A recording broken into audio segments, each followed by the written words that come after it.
Igbo ndị ọma na-ege m ntị ekene m n'ụbọchị nke taata sị m ka onye chi anya zere biko nụ na o nwere ihe dị oke mkpa nchọrọ ikwu na vidiyo na biko nkwụcha ihe ahụ nwa nchere ikwu biko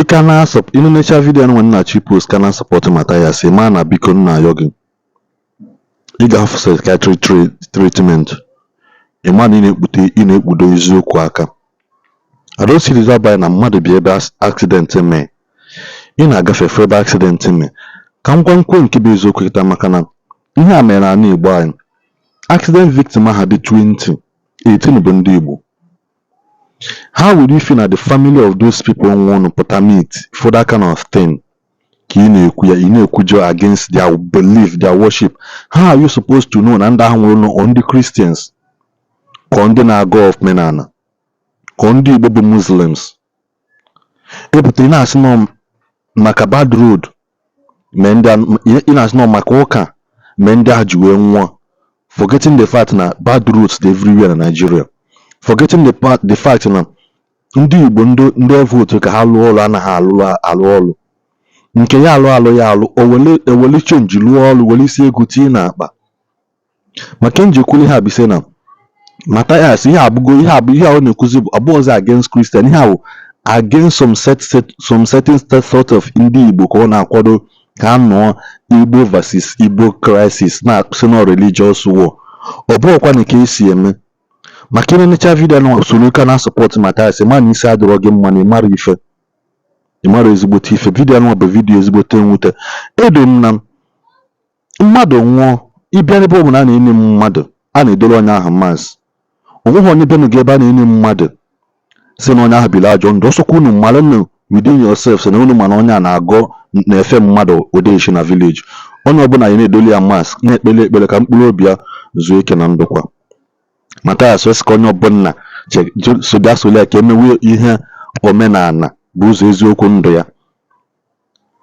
ndị omenala ada anwụ anwụ o nwere shop o ji dedicate si na trailer na-abata ibute simenti shop ahụ pekata mpe simenti ya abanye pekata mpe ọba more than 50 bags o 50 bags ka trailer na-ebu ka oke ndị Hausa na akwa trọkụ ka a na-akwa ihe eji ebu mmiri a na-elodu 20 ya eji kwatalia 50 bags ọsọ na ebu ya 20 10 o 25 afụkwado eziokwu sikwu afọ eziokwu sikwu na this thing is getting out of hand si ma ị Matthias na chenu n'oge ihe enemiti ka ọ na-ekreti maka ọmarọ enemiti ka ọ na-ekreti na-ebiru satanic agents na Igbo anyị filo nọ na-eme ihe ọma a sị ọkụkọ ihe dị a ọgazi ka ọ gịnị na-ele ọkụ si na ọ na-aha mmanụ biko na mekana vidiyo akwa n'usoro mfụ. Yes, so what God cannot do does not exist. This is the reason why you are a member of what Jesus cannot do does not exist in Nigeria. This is the reason why you are a Zionite in Nigeria, because you are under brainwash. These are the reason why you are Nwikuku, adoration child, Ebube one touch. This is the reason why you are the child of TB Joshua. These are the reason why stupidity of Christianity religion is pushing you to your earlier grave in daily basis. 3 days ago, I made a video on this road when I was going home from Oka to Onitsha, clamoring that this is the reason why I'm against Nigeria Christian leaders. That they have what it takes to protest for us. I didn't ask Nigeria Christian leaders to come and build road. I know it's not their duty. Yes. It's the duty of government. Ndi Igbo, I was clamoring, at least their face will attract the attention of international communities. I can speak to our stubborn government to do the needful. That in the Western world that brought Christianity to us, even Asia here that are not Christian, you can't see big truck operating in daytime. This road bears me witness. This is where I did the video last week. On the comment section, my people became against me, calling me fool, that I'm stupid, because I'm calling on their church leader to come out and lead us in massive protest. Because there are people that will be in the front of protest, no Nigeria soldier or police can shoot at them. If our bishops or pastors is on their uniform, protesting for Nigeria to ban big truck from operating in daytime, As Christians claim that they're the only wise religion in Nigeria, at least let them start by example, by leading the protest. You call me names. This particular place we are standing killed 278 people 9 years ago. Here, bam bam.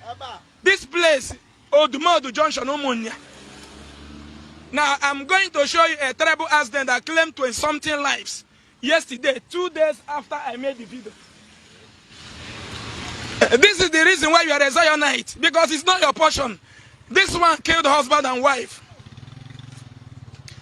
A new motto, this one killed husband and wife. They don't buy, they're no longer want to major. Jesus will finish you.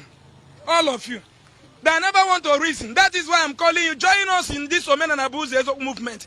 Let us become a force to talk to our government, to do the needful. Our lives are in danger. The life of our children are in danger.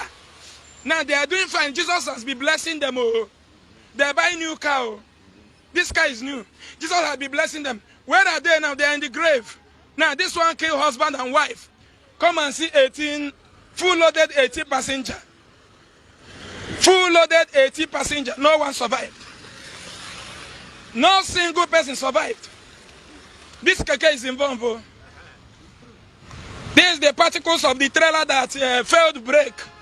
I am clamoring that Nigeria Christian leaders should help us, as our government are stubborn. When the youth come out in the street, they will start shooting us. At least with the presence of our reverend fathers and bishops, they cannot shoot. Let them come out and lead us in protest. They said no. Trailer failed brake. Chinese are not Christian.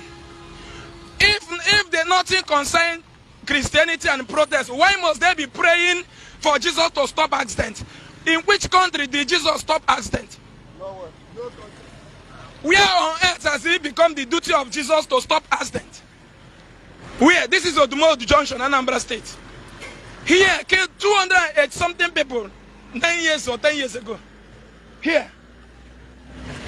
Africans, our people are very foolish. Ndi Igbo. Ndi Igbo was isi na mmadu. Akonu chanana na Igbo. Fana eme ekpere. Ndi ready. This one is 18 passengers. 18 passengers. What the church in Nigeria is telling Igbo people is that the Egyptians they see today, they shall see them no more. That they should pray. They should pray. But the Egypts are better than you. Egypt are operating with a steady light. You have zero light. The government of Egypt could not allow them to be a street beggars in your own country. But you are a street beggar. You are a street bunch of fool in Egypt. Everywhere in the world. Only Igbo na wari na Brazil. Igbo man na wari na wandering around in New Delhi. Wandering around in China, in Japan, in South Korea. Everywhere, Pakistans. Igbos are there. Morons calling Jesus to serve. Instead of fighting to serve your papa land. When they can come out to stand for us. No Igbo governor could stand to defend him. None of the Igbo senators. Talk more of bishops or pastors. They put him in prison. Because, and the Christian leaders, the Igbo bishop and pastors, none of them have stormed, what's the name of the court in Abuja? At least, Kafu and a court must be people. Hana knock on the ban your offering. Tithe and offering. Tithe and offering. This is the same place I protest. I say, your religion leaders, as people, the Christian leaders today have masses after government at them. This one, 18 passengers. Maybe your mother no day here, your father no day here, but those where your mother, their father, they here now. They plan for burial. Now, these are the trailer that failed brake. You see the trailer that failed brake? I was talking that very day saying, in Asia country, trailers is not allowed to operate in daytime. I showed you, for example, look at the gap of my car, look at the gap of the trailer. These are the trailer that failed brake. Na ya na ewan chọrọ ịgwa ndị mmadụ bad road na cause accident. Onye ṅụrụ mmanya banye na moto na cause accident. Ịma na Nigeria igụwa moto ọrụ enwe ndị amaghị use traficator na cause accident. Enwe ndị amara anya moto. Majority of drivers nọ na Nigeria na-agba highway na-aṅụcha mmanya ife abanye moto. Ọ mụ na-agwa gị ha na-aṅụcha mmanya ife abanye moto. Bad road sokwa cause accident. mana enwere nke a na-manipulate ọ sị na western world na na-eme casting and band na na-enwe this and that upon na western world a na-arụchara iro arụ dozichi iro mana still ha ka na-enwe accident 95% of motor anyị na-ego from abroad motor one accident. Watch Igodi this video.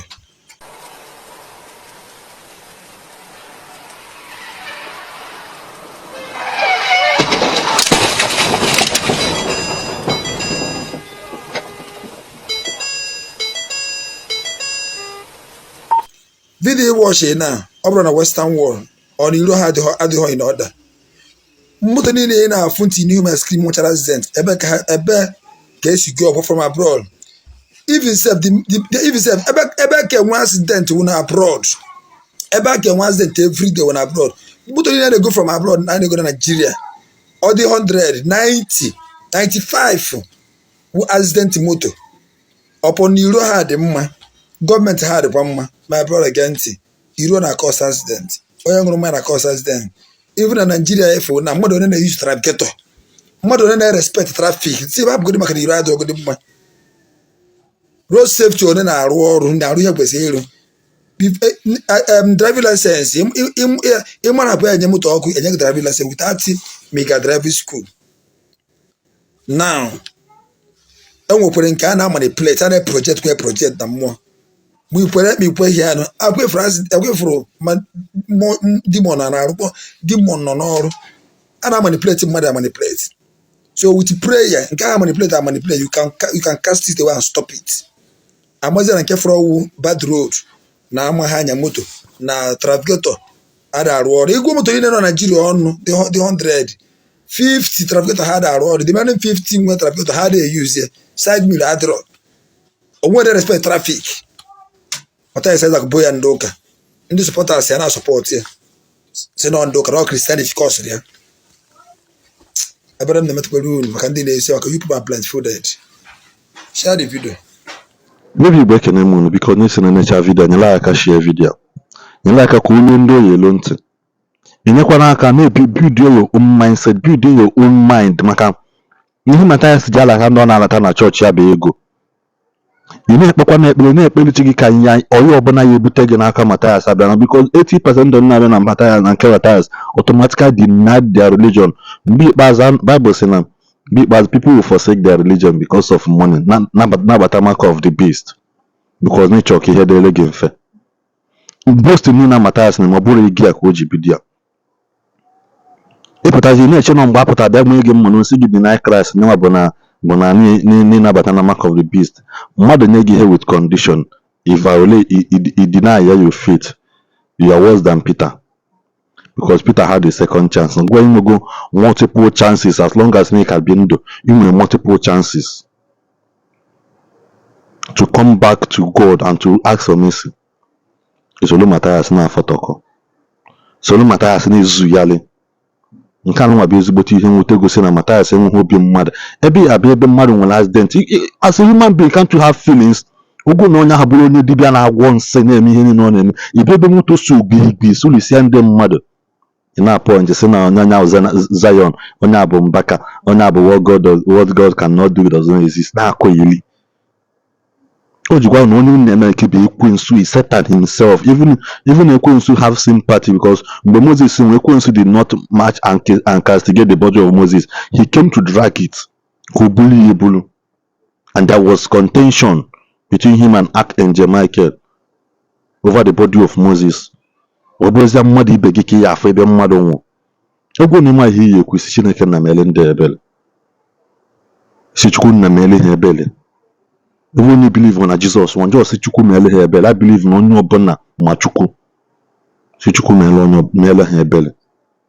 Ị na-akọ yeli na-akọ biko akọchakwa m ka ha m biko subscribe on this channel biko share this video. I don't like talking when I'm angry because the thing is beginning to eat me up. So Chukwu na ya azụ ya ka m nọ na moto anywhere ndị otu ebe akọ yati ebe nọ. So Chukwu na zụọ ya that very day. So Chukwu na ya azụ ya that very day. Ya bụ okwu ya ebi ka nke ahụ dịkwa ka ọ dị na mgbe ọzọ.